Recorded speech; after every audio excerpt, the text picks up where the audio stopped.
Then why are you not celebrating these cuts? If you agree there is waste, if you agree there is abuse, if you agree there is corruption, why are you not celebrating the cuts, the reforms that are being instituted?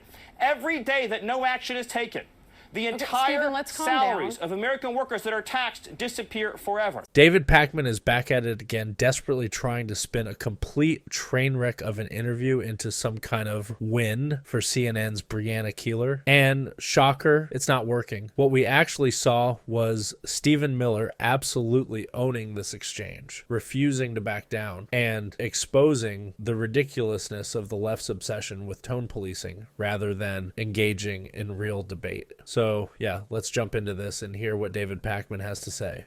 All right, let's move on to something else. Trump advisor Stephen Miller suffered an irreversible meltdown on CNN yesterday when he was asked simple questions. This interview did not go well. And we've covered Stephen Miller before.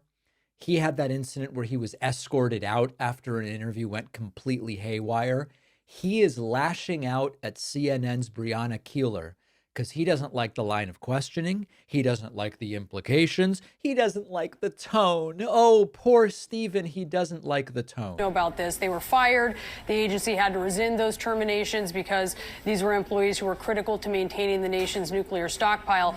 So then who is it making those decisions of which federal employees are terminated? Well, in that case, the Secretary of Energy would be the one. So what you're describing with the cuts in the Department of Energy, those are directed by the Senate-confirmed Secretary of Energy. Okay, so that was the Secretary of Energy's mistake. Well, I wouldn't use the term mistake. I would say that it's pretty standard when you're downsizing government. You make cuts, you assess those cuts, you see who needs to be rehired, who needs to be kept, who needs to be That's not what happened here, though, Stephen. You know that they were rescinded.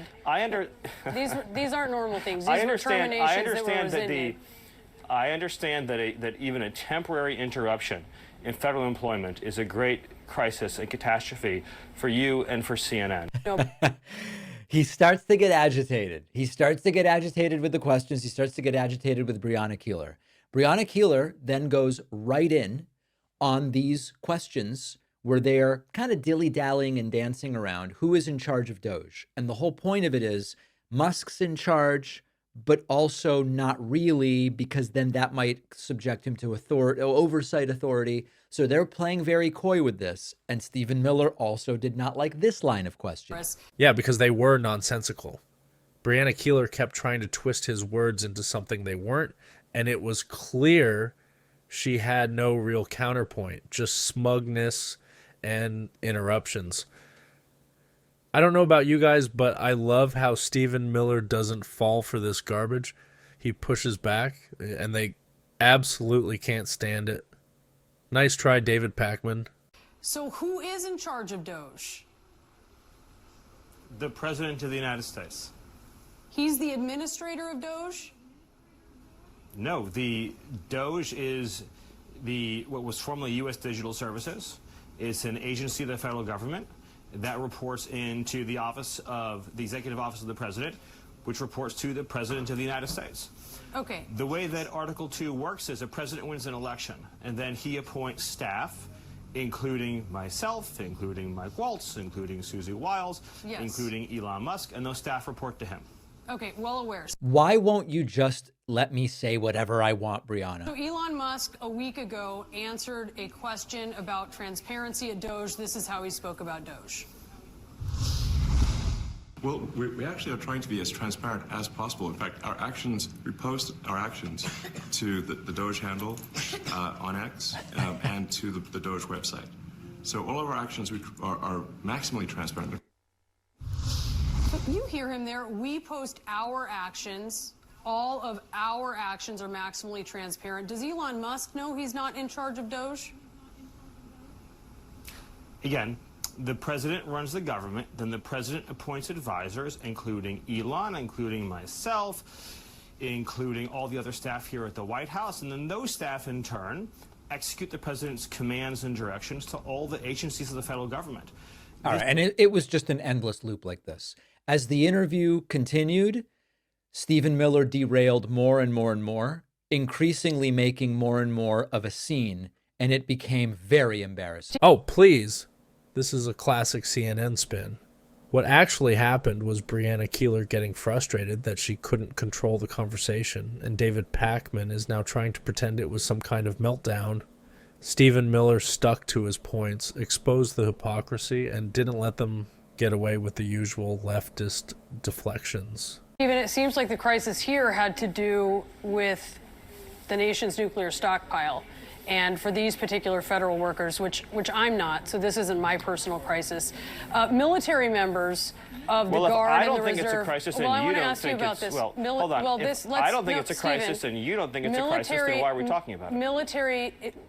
It is a crisis for some people. For instance, military members. You just said you didn't think it was a crisis. It's not my crisis, Stephen. I'm not a federal employee. Okay, so I don't think it's a crisis, and you don't think it's a crisis, so no one thinks it's a crisis. It's not my personal crisis of employment. If you have concerns about the nation's nuclear stockpile, then it is obviously a crisis. The concerns it's an issue when it comes to Stephen, please, we're getting off track. Nuclear weapons. What a pleasure this guy is, huh? And then sort of the final moment, he flips out completely. And bear in mind that MAGA thinks this is awesome. MAGA thinks this is how you show strength. This is how you show intelligence. Stephen, I don't think anyone... Then why are you not celebrating these cuts? If you agree there is waste, if you agree there is abuse, if you agree there is corruption, why are you not celebrating the cuts, the reforms that are being instituted? Every day that no action is taken, the entire Stephen, salaries of American workers that are taxed disappear forever. Stephen, let's calm down. We're not having a debate. There's no reason about whether there are places. You are clearly trying to debate me, and I will be as excited as I want to be about the fact You're not going to control my tone, Brianna. that we are saving Americans billions of dollars. That's the real issue here. Stephen Miller refuses to let these smug, out-of-touch media figures dictate how he speaks, what he believes, or how he fights for actual taxpayers. And David Pakman, he can't handle it. Instead of addressing the policies, he just whines about Stephen Miller being too intense. Yeah, because being passionate about stopping government waste is just so terrible, right? That we are ending the theft and waste and grift and corruption, that we are stopping American taxpayer dollars from subsidizing a rogue federal bureaucracy. And of course, they're doing nothing of the sort. They are fixing everything by pointing out non-existent fraud in which tens of millions of people who are dead are supposedly getting Social Security payments. It's not happening. They are fixing problems that don't exist. They are eliminating DEI programs that cost $30,000 in a $7 trillion budget. They're not even rounding errors. That's the crazy thing, which they just don't like. There's no fraud. They just don't like those programs. This guy's been waiting for Trump to be back in power for years so that he could show up and do exactly this and show how tough and intelligent and smart they all are. And it's all falling completely flat.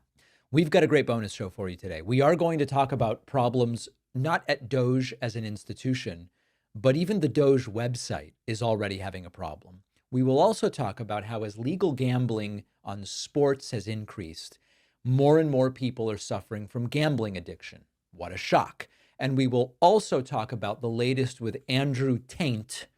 I'm sorry, I had to do it. Andrew Tate. And the Trump administration pressuring Romania. It's interesting what's going on. Get the bonus show by becoming a member at joinpakman.com. We are also in the final stretch. We were just talking about 2 million. We are in the final stretch to 3 million YouTube subscribers. Help us get there and get there quickly. It costs nothing to subscribe to the YouTube channel. We know there are nearly 4 million of you who watch every month but are not yet subscribed. Let's get to 3 million, a number that only 3 others in the progressive media ecosystem have ever reached. Let's do it. I will see you on the bonus show. What a day. David Pakman's entire shtick is just running cover for failed CNN hosts like Brianna Keeler. He's got nothing substantive just petty mockery and tone policing. Meanwhile, Stephen Miller actually came with receipts, challenged the nonsense, and didn't let them manipulate the conversation. That's why the left hates him, because he fights back. And that's exactly why he won this exchange